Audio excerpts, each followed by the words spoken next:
Hey everybody, Mr. Moffin coming at you again. Once again, we're taking a look at APUS history, topic 4.6, the effects of the market revolution on society and American culture. Last time we talked about the impact of the market revolution on women and social mobility.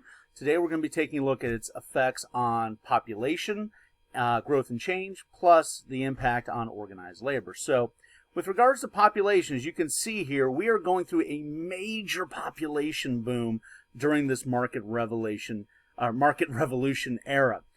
Take a look at this. The population is going to double in the first generation of the century, and then it'll double again in the second generation of the century. So we are seeing tremendous growth. We are the fastest growing country, really, I think one of the fastest in the world at this time.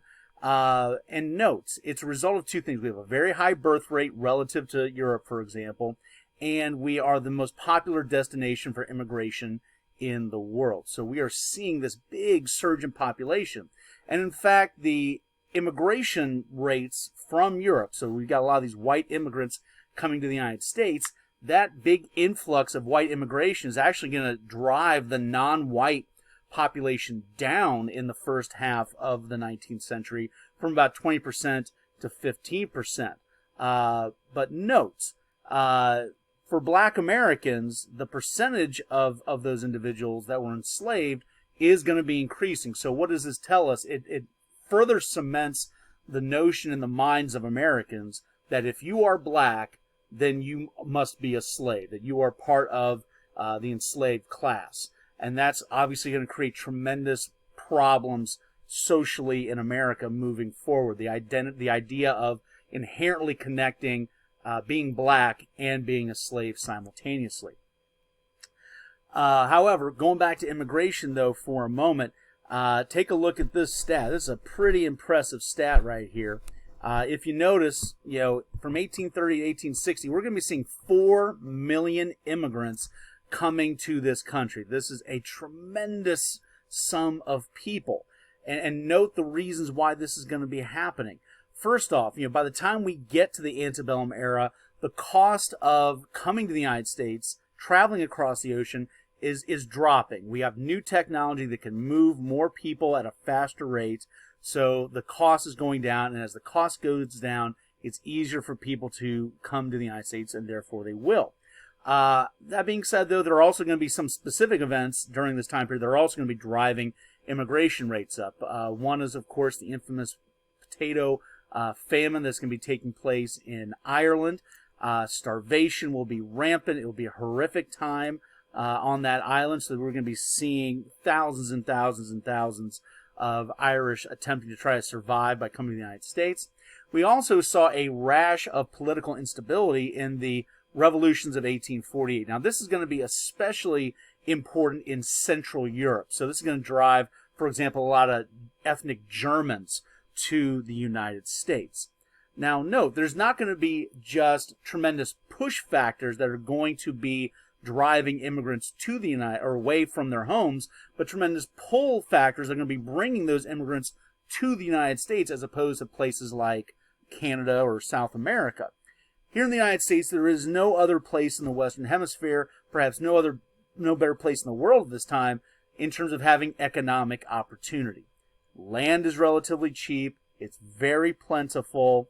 The economy is growing year by year. We're becoming more industrialized. There's more jobs becoming available. So there's tremendous opportunities economically that did not exist for many in Europe.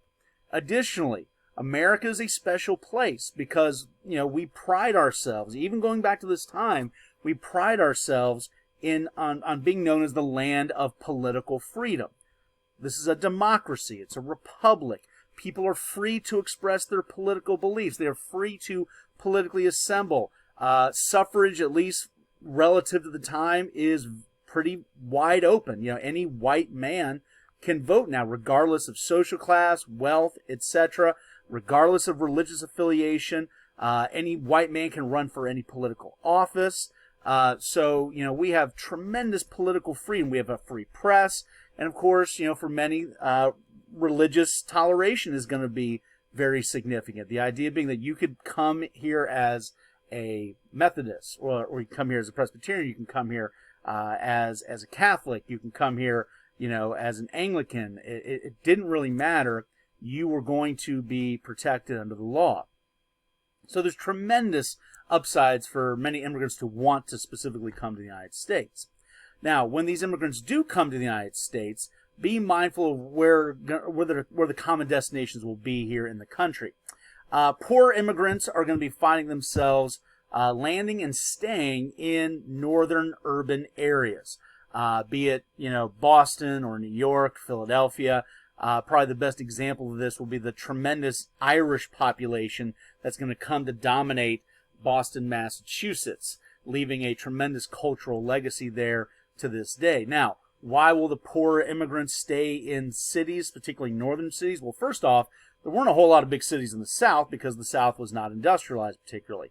So that's going to exclude the South. Now, why cities in the North as opposed to rural areas? Well, like anybody else, you go where the jobs are. These are folks that typically did not have enough money to buy land. And even though land was relatively cheap and plentiful, we're talking about the folks that are really, really poor. And the Irish, by and large, can be very impoverished typically when they come over. So the ability to just find a job in a factory is about as good as you're going to be able to get from most Irish and at least poor immigrants at this time. Now, folks like the Germans, for example, more commonly, and those immigrants that did have a little bit of money in their pocket, they were more what we would call middle class. They're going to have the opportunity to move beyond the big cities on the coast and go beyond potentially working in a big city factory setting and be actually able to buy land and be able to set up farms or at least businesses in these now growing Midwestern communities like our very own local Cincinnati. Cincinnati will be a very popular destination for ethnic Germans. You'll see the creation of neighborhoods, like over the Rhine. You will actually start to see bilingual street signs, German and English, in Cincinnati because of the tremendous influx of Germans to this part of the country. We also will see big influxes of Germans up in the Wisconsin area, particularly Milwaukee. As we were mentioning before, few immigrants are going to make their way down south because it is far more rural. There are far fewer jobs available. And note, the labor is going to be primarily done by slaves. So, if you are using slave labor, that is more cost effective for you as a plantation owner typically than hiring someone on a wage basis that might be an immigrant. Even though immigrants are going to be typically willing to work for minimal pay, it's still not going to be able to compete with slavery. So what this means culturally is that the North is becoming not just more urbanized, it is becoming more ethnically diverse, where the South is still being pretty stagnant in terms of, its lifestyle. It is still very rural. It is still very Anglo. It is still very Protestant. There is a tremendous black minority population there that the North didn't have. But beyond that, not much ethnic diversity, relatively speaking. Okay, now, of course, we're going to be seeing immigrants providing tremendous sources of labor. We talk about, for example, folks working in textile mills, but also, for example, the construction of canals, the construction of railroad lines, telegraph lines, and that's in addition to opening up small businesses, be it grocery stores, restaurants, whatever. Immigrants are going to be a major source of labor for the United States. And of course, this is coinciding, as we've kind of mentioned a time or two already, with growing urban life in America. The percentage of Americans that are now moving into urban areas is noticeably growing. For example, if you take a look at this stat right here, northern urban population goes from being 5% of the total U.S. population, 1800, to 15% of the total population in 1850. So what this means is approximately 1 out of every 6 Americans by 1850 is now living in a northern city. That's a big change from where we were during the Revolution. Very, very big change. And once again, a lot of this is driven by immigration and industrialization. Now, in these cities, you are going to see a vast range of economic levels living simultaneously within the same city limits. However, most of the folks living in these big cities are going to be living in very crowded, cramped conditions, some of which you might describe as being slums, high crime rates, lots of contagious disease. Cholera was very common. You did not have modern wastewater treatment centers yet, so diseases spread like wildfire. And speaking of fire, fire spread very easily and quickly during this time period. Crime was a problem. So be mindful that this is the beginning of some of the many noticeable urban dilemmas that are going to be dominating America moving forward. But still, though, these will be the hubs where the jobs are to be located in the growing factories of America. And if you look to the Midwest, you know, we're going to be seeing the emergence of some very significant big cities like Detroit, Buffalo, St. Louis out in Missouri, Chicago, which is eventually going to become the second biggest city by the end of the century, and our own Cincinnati. By the time we get to the Civil War, Cincinnati is actually the 5th largest city in the entire country. We kind of get into Cincinnati's heyday during the Civil War in terms of on a national level. So be mindful of the impact of population changes and, of course, immigration. Now, that being said, immigrants are not necessarily going to be welcomed with open arms, particularly the Irish and the Germans. This is a very well-known political cartoon that in many respects kind of encapsulates some of the challenges that immigrants faced. Native-born Americans, nativists, are going to be fearful of many of these immigrants. They're going to be fearful that these poor immigrants, in many cases, particularly the Irish, might be stealing American jobs, real American jobs, that because they're willing to work for a lower pay rate. They were also convinced that these immigrants would bring cultural vice to the United States. As you can see depicted in this political cartoon, pretty nasty stereotypes that, the Irish were drunk on whiskey and the Germans were drunk on beer, that, they would be bringing, America into decline culturally. They also were afraid of the impact of immigrants on elections and politics.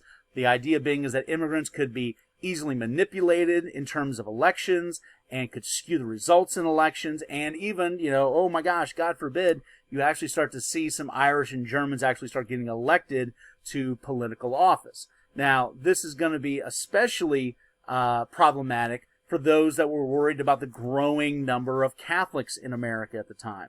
Now, we've always had Catholics in America going all the way back to colonial times, but Catholics had always been a very small minority. Now, America, which had overwhelmingly been a predominantly Protestant nation, is seeing a noticeable growth in Catholics. Now, Catholics will never come close to becoming a straight-up majority of Americans in terms of their faith, but just the very fact that Catholicism is growing in America, particularly in the big northern cities, is going to make native-born Americans that were Protestants very fearful. Now, you got to remember, this is still a time where Protestants and Catholics did not get along very well. And Protestants were, very willing to associate certain stereotypes with Catholics, making, pretty horrible assumptions that Catholics are not able to make decisions freely on their own. In essence, they are beholden to whatever the Pope says. They are, religiously sheep, so to speak.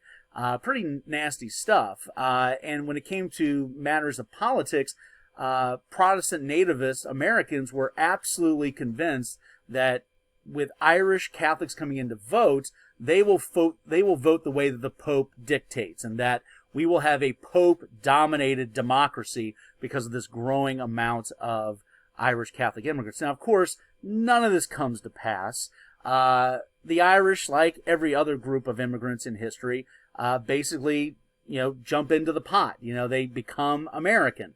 And, yes, maintaining a Catholic religious heritage, but respecting American democracy on its own merits, for sure. So understand the Irish and the Germans and many immigrants are going to be facing some negative stereotyping. The Irish are going to be probably the most persecuted Europeans at this time period. So we will leave it here for now. We'll take a look at organized labor in the next video.